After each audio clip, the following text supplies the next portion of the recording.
know, because it is not a Christmas movie. And actually, it is something. I think it draws on some of the similarity, but I mean the narrative. I wanted to do something that was not as tight and as how do you say? This is even more. It's a more wild narrative. I mean, it does take some. It doesn't follow the 3-act. I don't think this movie has a midpoint, for instance, where Riders of Justice were like it's more of a classical structure. So this is, but it has the the quirky characters and a strong theme and stuff, and the mixture between comedy and drama. Yeah. So it has similarities, but it is a very different movie.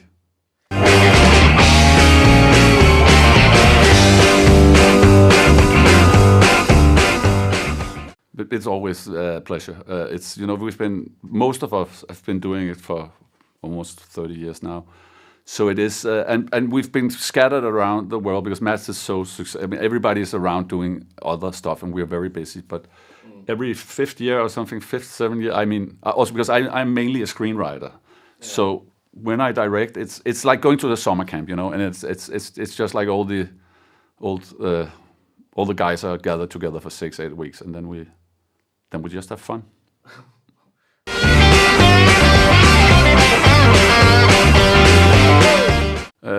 Well, the script doesn't evolve at all when we're shooting, and we don't improvise. But because we have so little time, and it's such a condensed process, and we don't have, in Denmark we don't have a lot of money to do a movie, so we really need to be effective. But we do have a lot of readings, and I will share the script very early with the actors, even before I sometimes go to a producer, and everybody chips in, and I do rewrites, and so you can call it sort of improvising, but everything is done. When we shoot what's on the page. To be honest, I thought it as a live action. But then we got we had the budget, but that was very early on, and it was if you do it, you need to do it really well. And the budget was as much as the whole film because it's a Viking. It was set in. It's such a grand tale.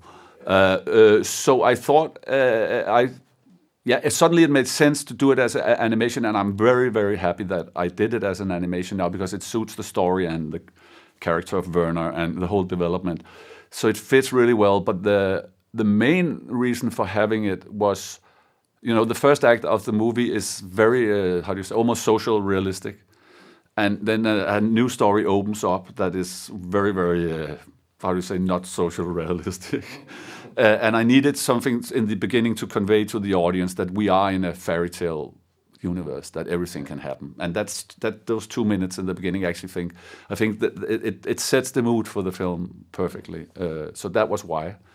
Then there's some thematically character-driven things in there that you can interpret on them or not, but it's to me that's secondary. The main reason was to set the story, set the tone of an adventure.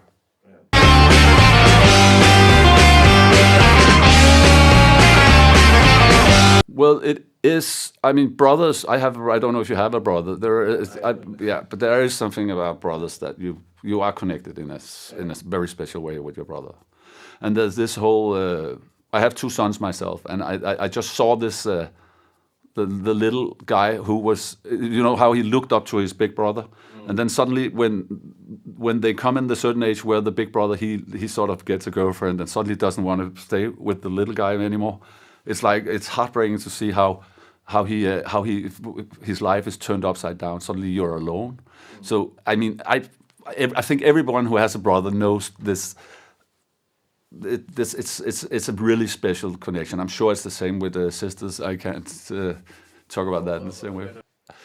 Anyways, I think I've done brother relations in 15 films now. I mean, so it's really a subject. It's just something I like to. Brothers are also. I mean, it's biblical, right? It's huge. There's some, yeah.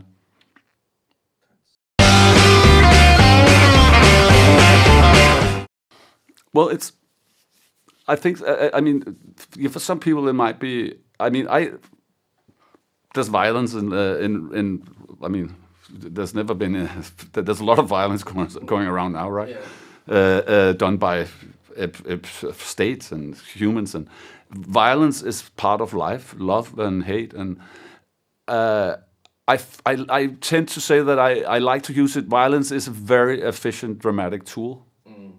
If you want the audience to hate a character, you let him do violent things. If you want them to hate him a lot, let him do it towards a child or a woman or even a dog. Then it's very, very and it sounds cynical to use, but that is how you build a story. And I like myself. I like to see extremes when I see a movie. I like it going from where I'm like, wow, to. Well, am I supposed to laugh now? And there was one shocking moment, the punch in the face. The woman. It was like, what's going on now? Yeah. That was thrilled me, and I was stalking.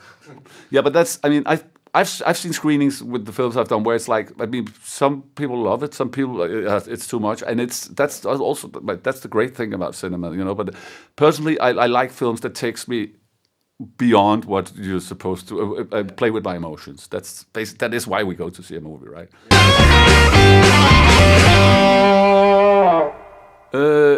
I think it's always important to. I mean, laugh. I think to laugh. I try to tell my kids, if you don't take yourself too seriously, because if you don't take yourself too seriously, it's very hard to pass judgment on others, and it's also very, very hard to get offended. Because you are not just one thing. The one thing people will offend you with, you are 100 other things. So laugh at yourself, laugh at others, make fun of yourself, make fun of others. It's for me that is a very important thing to learn in life. And I think that where we sometimes, you know, I think that a lot of situations could be solved. Of course, there are situations where laughter and humor is. I mean, you're beyond that. Where it's, but I think it's a great tool. Also to when you. I mean, I've really laughed at a lot of funerals. So it's where I come from. We use laughter and humor as a way to avoid the whole tragedy, to try to cope with it. And that's why to me it's important.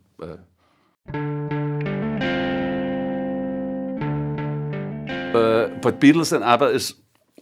I get this question a lot during this. But to me, they are like, you know, there's no Beatles without ABBA almost. And I don't know how it was in Germany. When I grew up, there was this ongoing intellectual thing that Beatles was like. The intellectuals thought that Beatles were like good and ABBA, and then the other way around. People who liked ABBA was like Beatles is pretentious. So it's. But the great thing is that both those bands very much survived. I mean, and they are so present and so. I mean, my kids are listening to both of them, and it's and you just have to acknowledge they're both great bands that's done so many great songs. So and that's I know what you mean, but that's probably in there in the movie that because of Werner's the discussion about whether you're a Beatles or ABBA fan, and I think you can be both. My favorite Beatle, Paul McCartney. Why? Because the man is, I mean, he is made out of music. He is. I truly think he's a genius. He's done so. I mean, imagine doing so many great songs and having such a huge impact on the world cultural heritage for so many decades, and still be going strong and still out there doing. He's amazing, Paul McCartney. Thanks. That's all. Okay, thank you.